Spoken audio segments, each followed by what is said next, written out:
Hello and welcome to the David Icke Videocast, and the subject this week is the war on children.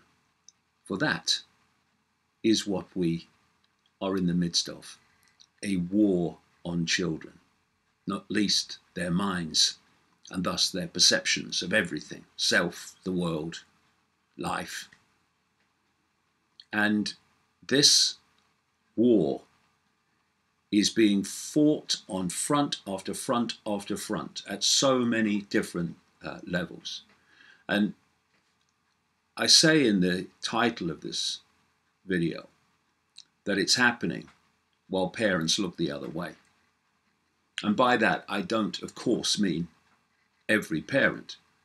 Many parents now are beginning to see it and beginning to realize that their children need a lot of help and support to overcome and resist what's actually being done to them.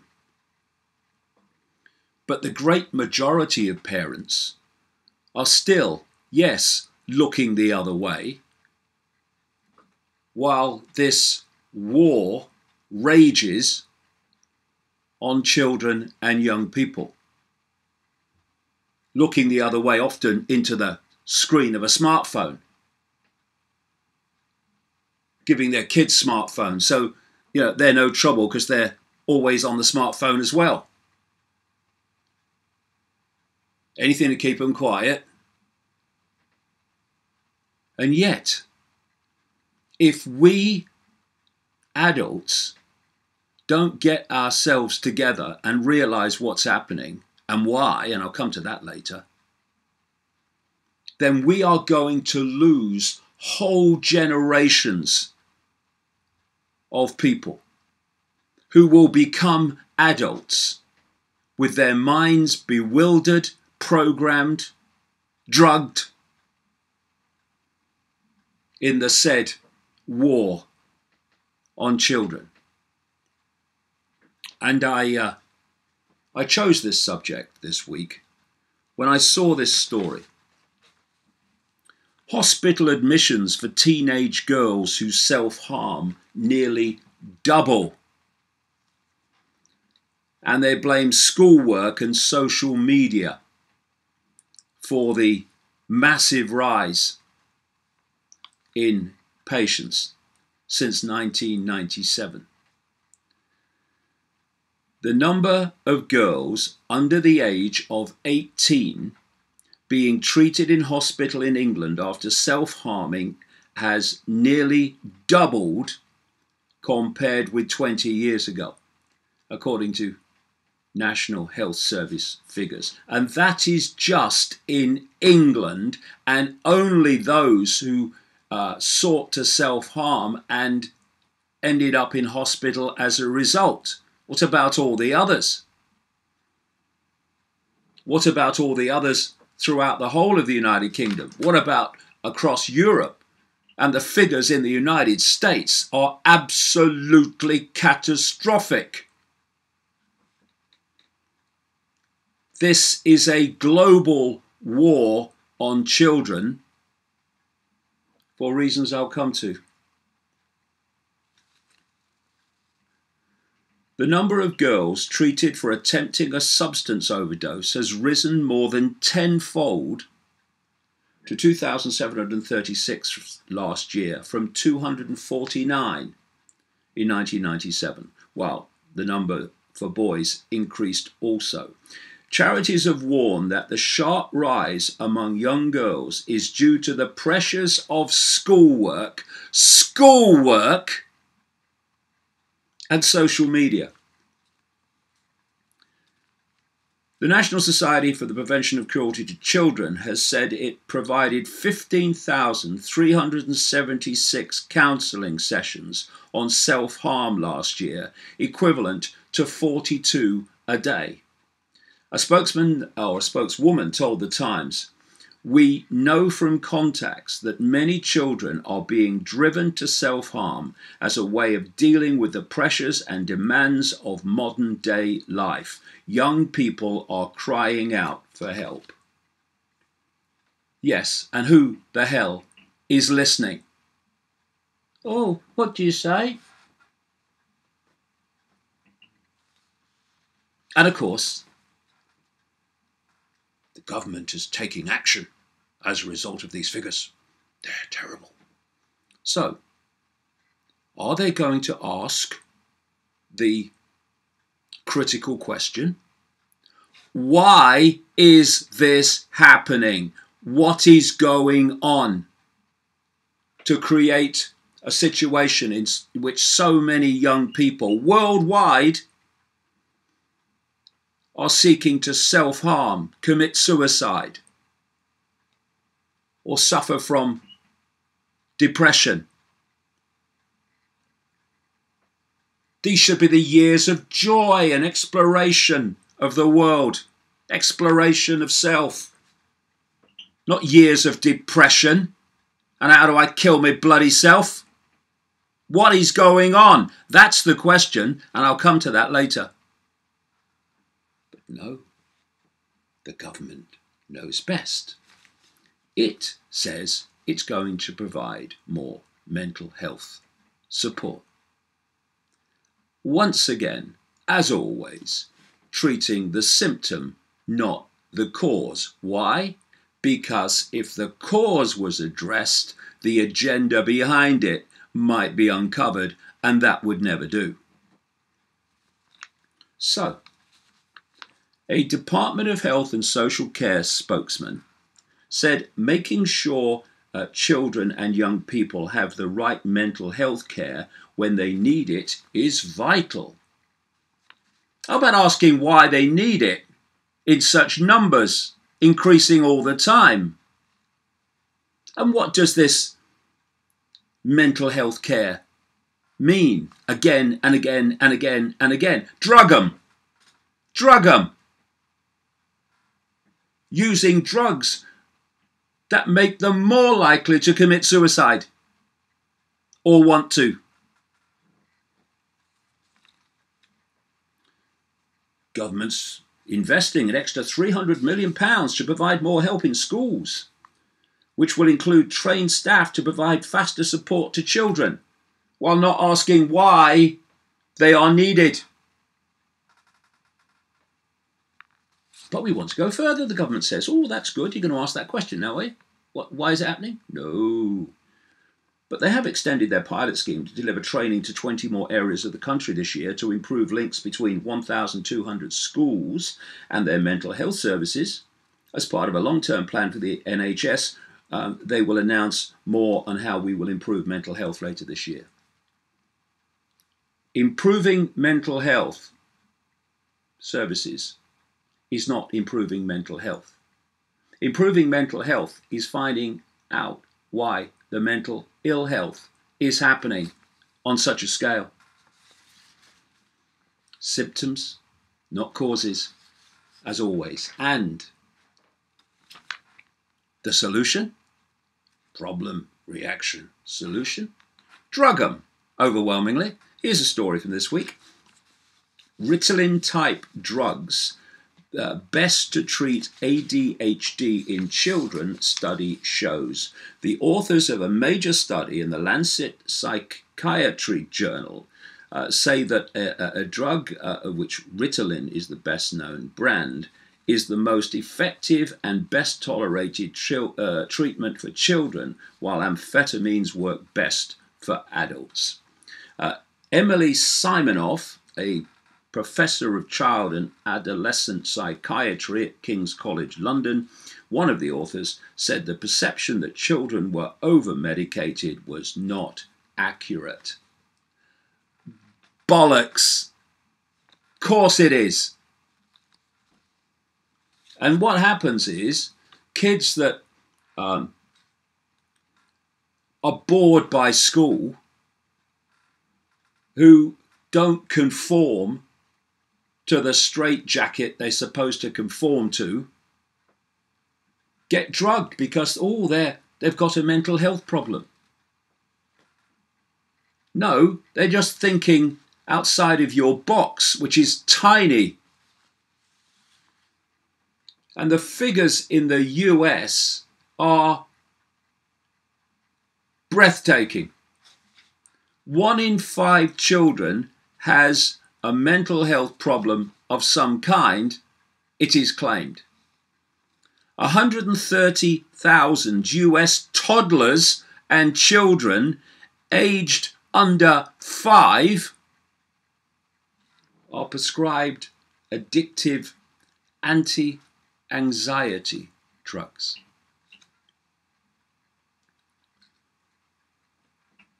Why are children under 5 on that scale suffering from anxiety? Anyone in authority think that question might be worth asking and answered honestly if we really care about children, instead of just talking bollocks about it? 37% increase in teenager depression, 200% increase in suicide rate in children aged 10 to 14. College kids drugged because of anxiety over exams or relationships, whatever. They go to these psychiatrists. My God, most of them need one. And they get put on drugs to treat something that doesn't need drugs to treat it. And so the addiction begins. In the United States, 8.4 million children are prescribed psychiatric drugs.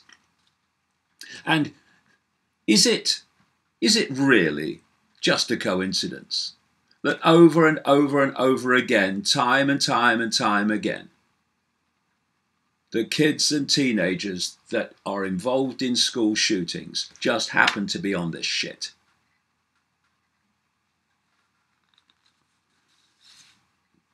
And what do parents do? Not all parents, like I say.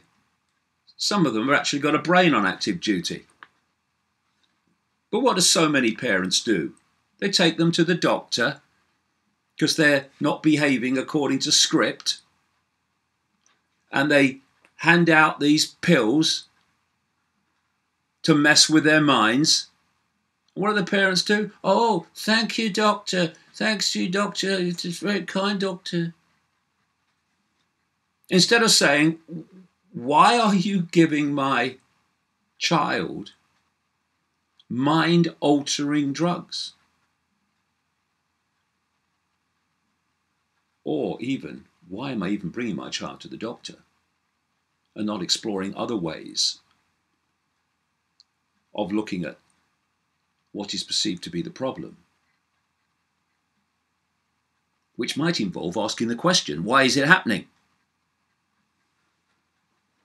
You know, you can respond to problems by looking for a solution. We're drowning in solutions. I mean, blimey. And what do the solutions lead to? More problems. Or you can actually have some nous, some basic intelligence, and say the best way to delete a problem is to remove what's causing it.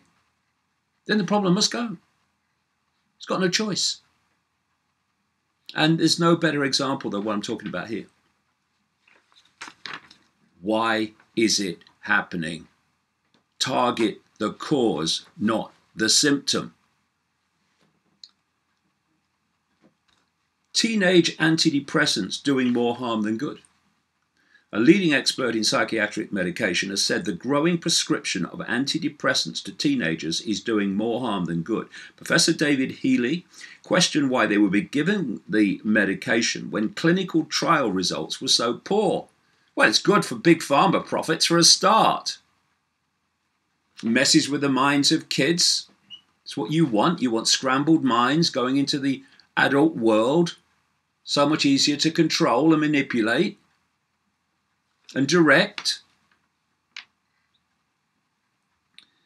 Professor Healy said, at the same time, In every single one of these trials, it has produced more harms than benefits, in the sense that it has made children become suicidal who wouldn't have become suicidal if they hadn't been put on these drugs. So let's treat the problem by making it worse. We have a situation, he said, where if you are following the evidence, no one should be using these drugs. At the same time, in teenagers, these drugs have become most commonly used drugs.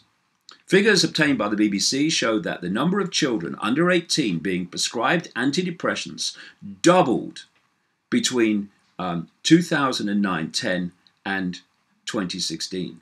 And the number of children under 13 being given antidepressants went up also. And the Scottish government said the rise reflected the substantial increase in demand for child and adolescent mental health services in the past decade. Yes, why?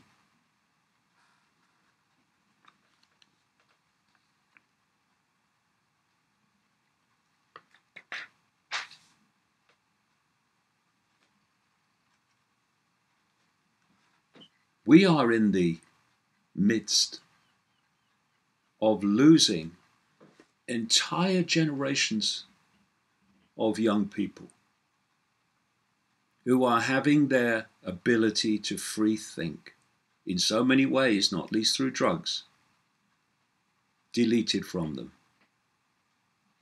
So they go into the adult world as bewildered, programmed, increasingly drugged up people. An adult world in which they will be compliant to the system of control.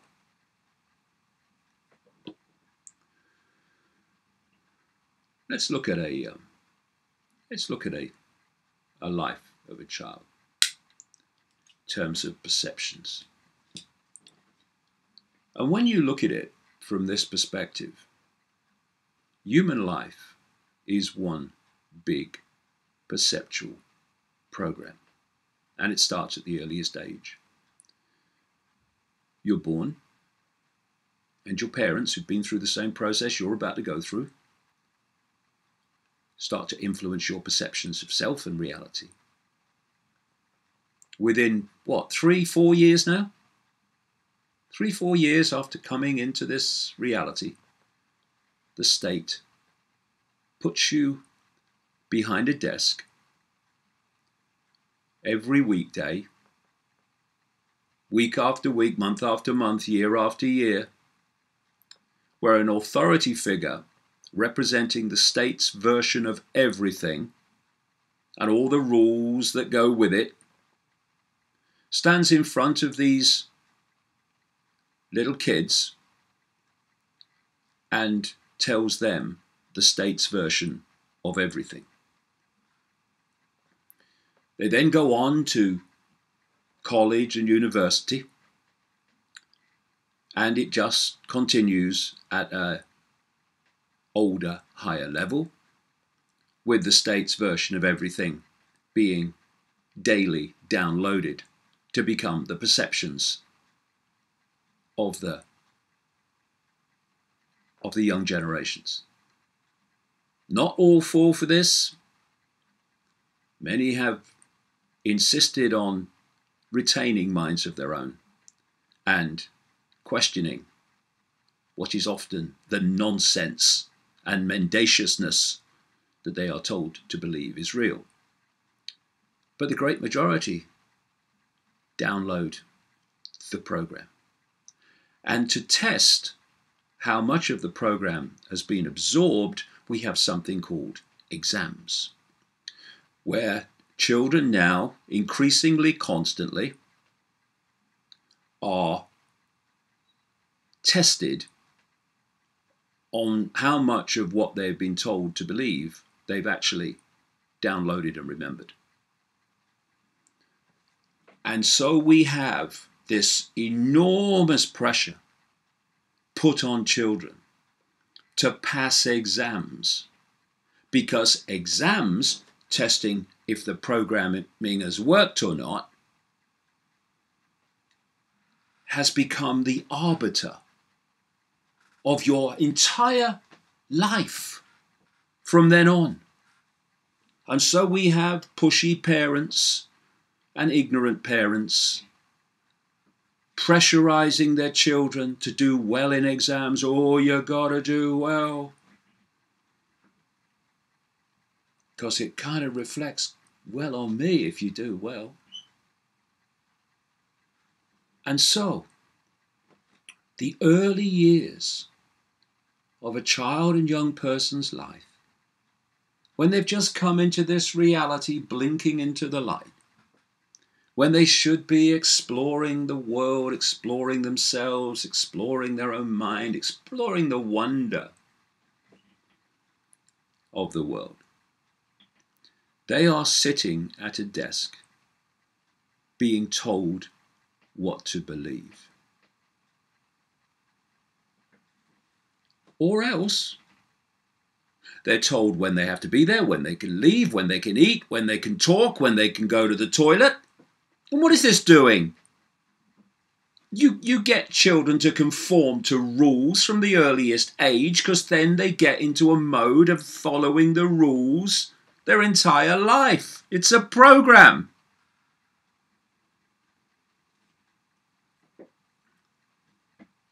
And so it goes on, generation after generation. And we have young people going as far as committing suicide because either they didn't do as well in the exams as they expected or were expected to, or they feared that they wouldn't if they stayed alive to take them.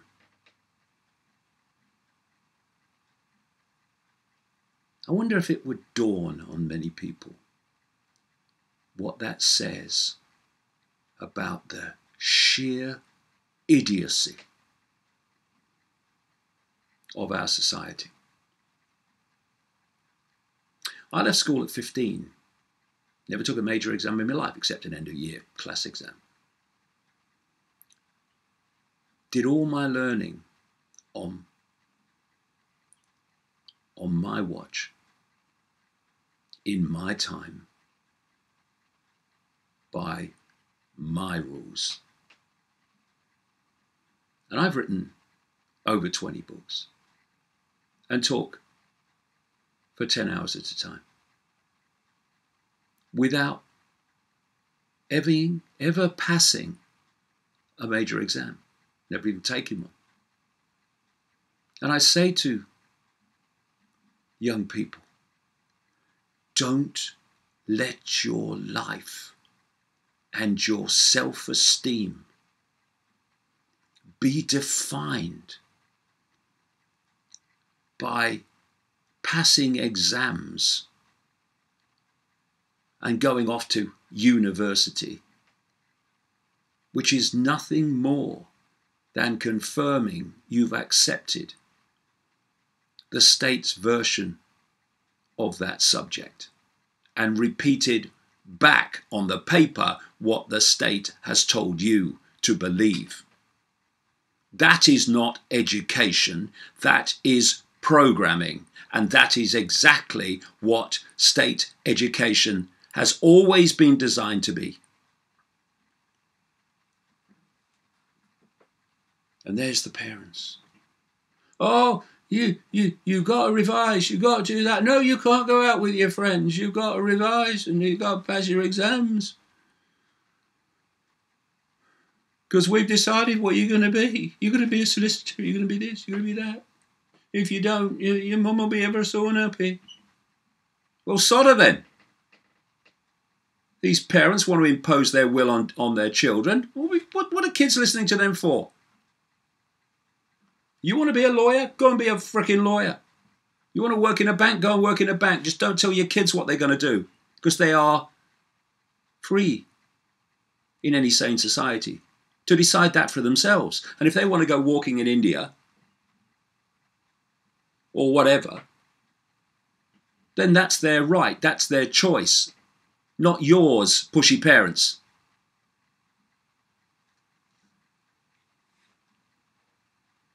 And you know, one of the greatest forms of mind control, familiarity. Once something comes to people as a form of the familiar, then it becomes a gimme. Because no one questions the familiar, do they? Oh, no, well, that's how things are, mate. And what is more familiar than children are born and then go to school? All their formative years, sitting at that desk, being talked at, told what to believe, told what to think, told what is real and not real, true and not true.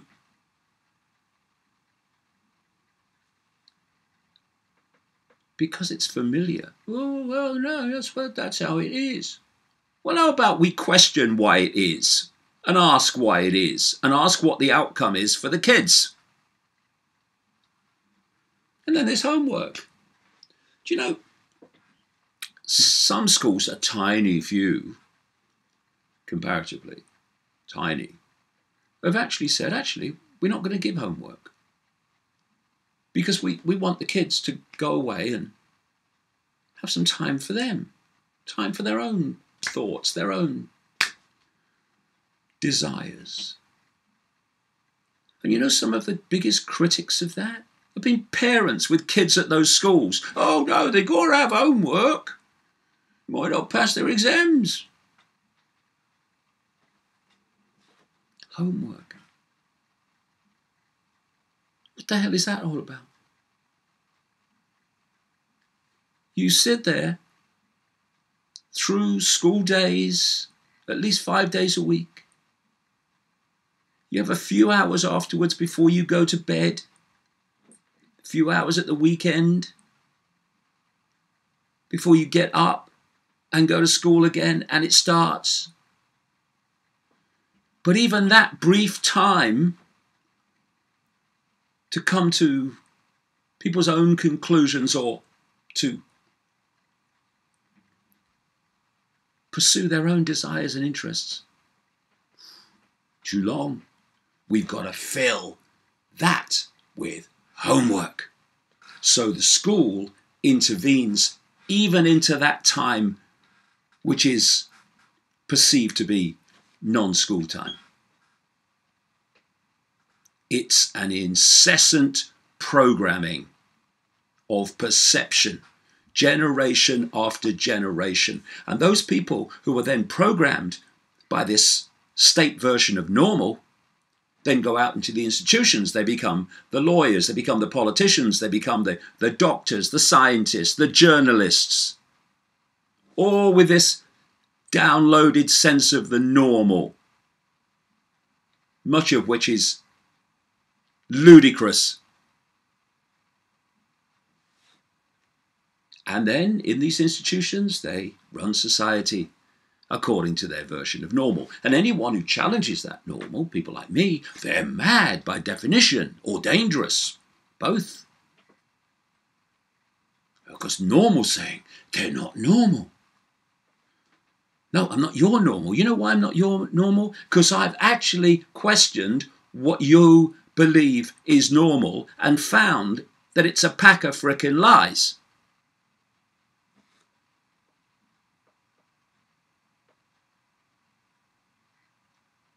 And all this to put kids and young people under phenomenal amounts of stress and anxiety in the years they should be freely exploring the world and reaching their own conclusions. And the other thing, of course, that compounds all this on a mega scale is now the systematic, and it has been systematic, continues to be systematic, addiction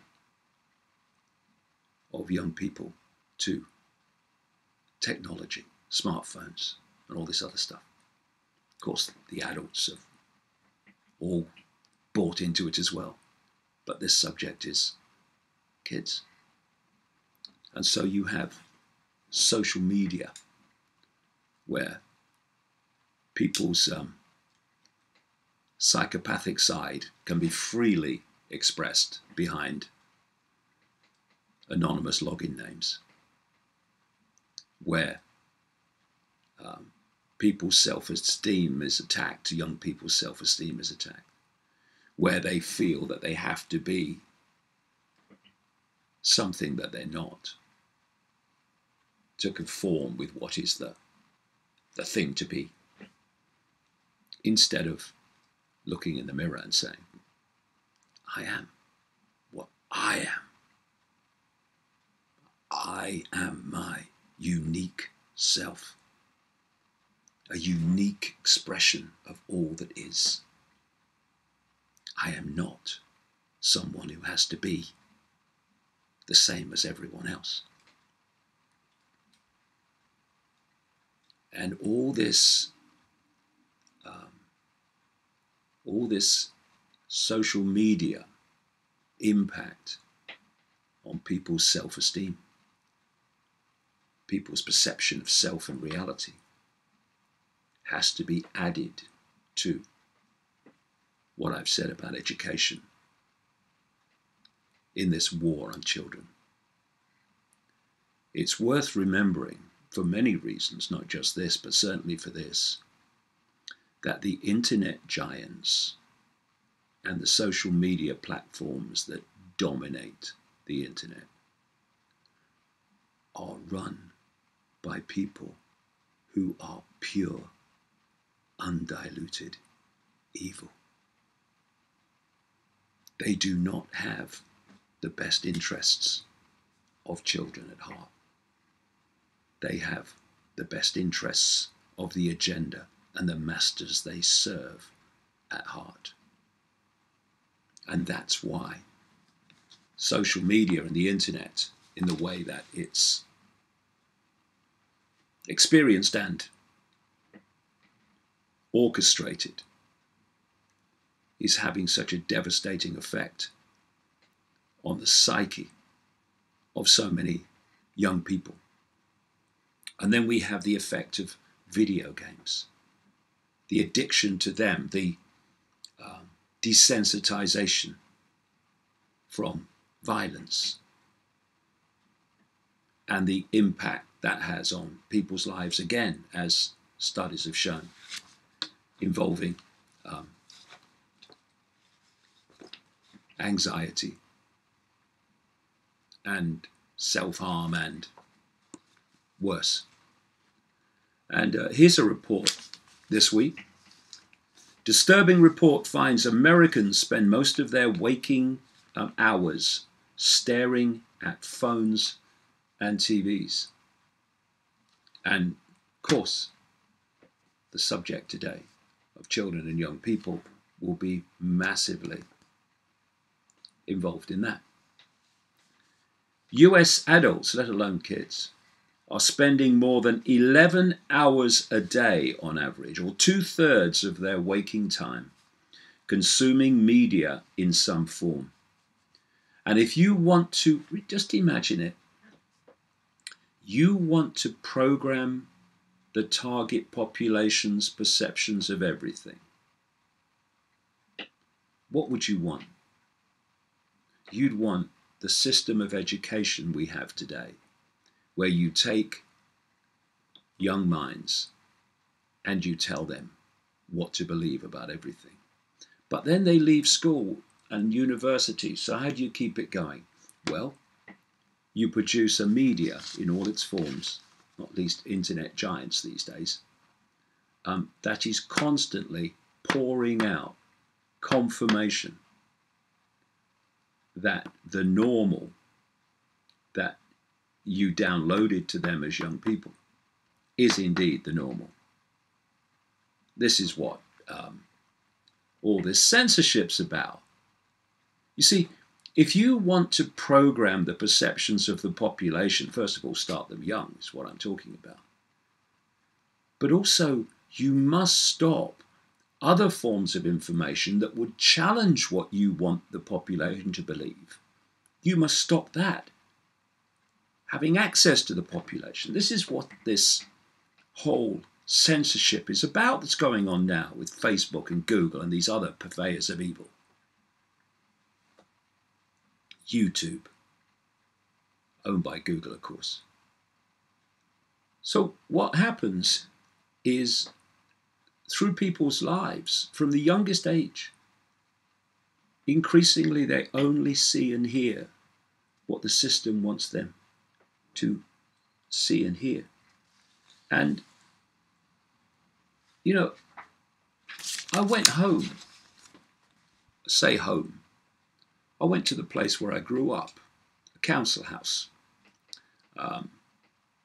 on a council estate in Leicester. I went back a few weeks ago for the film that's being made about my life called Renegade. And I went to the house, and to the left was a little spinney, trees going down between two roads. And next to that was a little green area with a couple of trees. And when I was a kid, day after day, night after school, weekends, that green area was full of children, kids, playing football, playing cricket in the summer. There were kids climbing trees, playing hide and seek among the trees, using their own imagination to make up games within the spinney, the wood. I went back there a few weeks ago. I was there for a few hours. It was a Saturday. No school. You know what hit me as I looked out at that same scene that I saw as a kid? No children. The entire time I was there, no children. The only child I saw, and those houses are just the same houses that I grew up in, family houses with children, they still will be today. The only child I saw the entire time I was there was one looking around the curtain to see what was going on when we were filming on that green. This is what's happening today. Social media and these smartphones are supposed to set people free, set kids free. No. They're traps. They're prisons. Prisons of the mind. And it's all being done systematically. And then, of course, this other front, I say this other front, there are many others as well. This other front in the confusing and bewildering of children and young people is transgender indoctrination. And here's a story from this week. The horse who wanted to be a dog. Swedish kids taught about transsexuality. Now, let me start, first of all, by saying if people think they're in the wrong body, then they should deal with that as they see fit, and they should be given as much support as they need in coming to those decisions and taking those actions or whatever they choose to do or not do. I don't care what people do.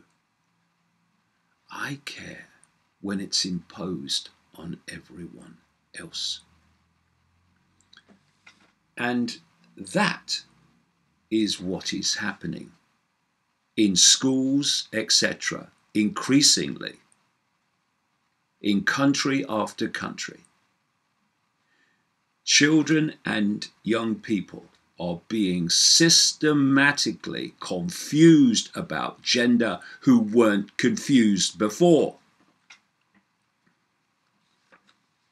The numbers are still tiny. But people are now saying, oh yeah, well, we've got to do something about transgender because there's more people and young people and children thinking they're in the wrong body. Yes, why the bloody hell do you think that is? It's systematic confusion, for reasons I'll come to. So this story, the horse who wanted to be a dog. Where are we going? Sweden, a country renowned for its stance on gender equality, has launched a brochure on transsexuality aimed at toddlers. Toddlers. Get them early, get them for life. The book is about a horse that wants to be a dog and its owner who wants to be a woman. Just what toddlers need to understand the world, right?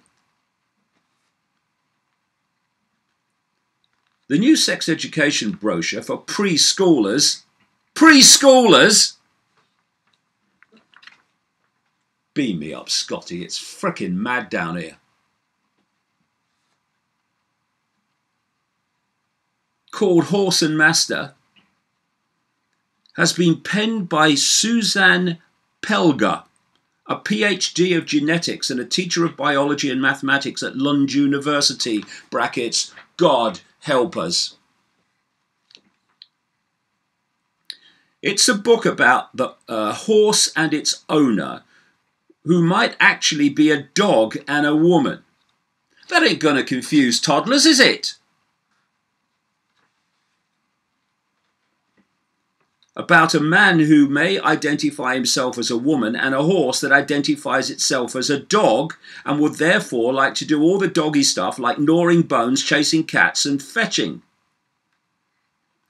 The publishing house Idus wrote in its presentation of the brochure.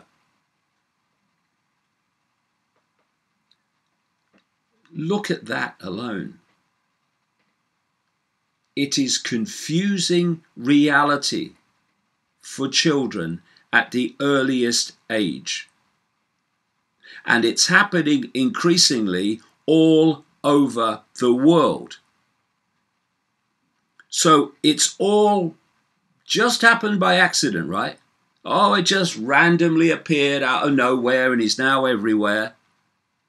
Just a coincidence, nothing to worry about. This is part of the war on children. And people, parents, need to stop being intimidated into silence, those that have sussed it, because, oh no, don't want to rock the boat. Well, I bloody do. Want to turn the sodding thing over before we lose entire generations.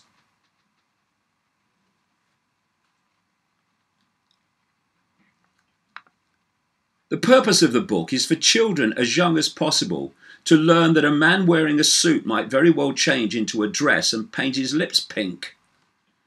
Swedish national broadcaster SVT reported. And despite being published only recently, the brochure has already been perused by groups of preschoolers. According to Pelger, the pictures usually start a lively discussion. I'd love to have a lively discussion with Miss Pelger, personally. Anyone that can arrange that, I'll be delighted. Can the uncle wear a dress and paint his lips? Yes, the kids usually answer, Pelger said, citing her protagonist horse, who wants to be a dog. And while this crap targets the minds and perceptions of the youngest of children, people are intimidated into silence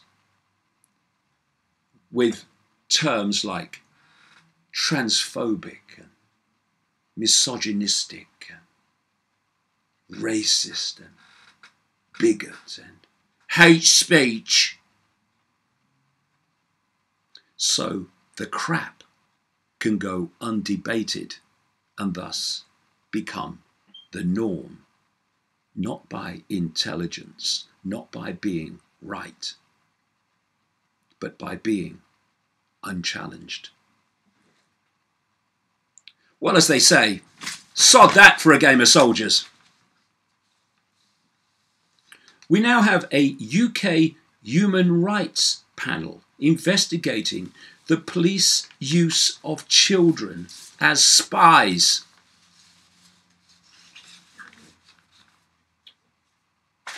We have child abuse and paedophilia on an industrial scale, while the system supported by the media cover up its famous perpetrators.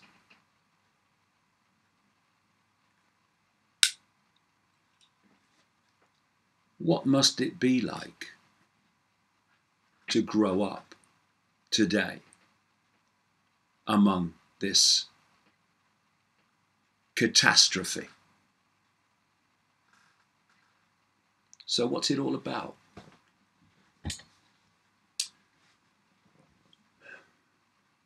If you want a compliant, unquestioning, unchallenging, acquiescent adult population, at the time you wish to bring in its totality, your fascistic, Orwellian global state, then you target the kids being born that will be the adults at the time you want that to happen. If you want to attach artificial intelligence to the human mind so AI becomes the human mind, then you have to addict the young people to technology that will be the adults at the time you wish that to happen.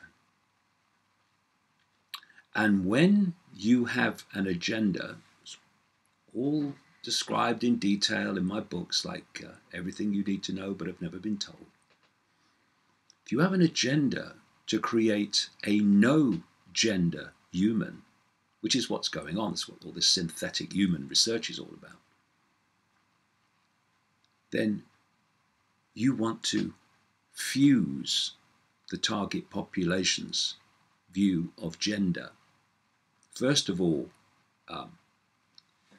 removing a distinct gender difference, and then fusing it and fusing it and fusing it until there is no perception of gender.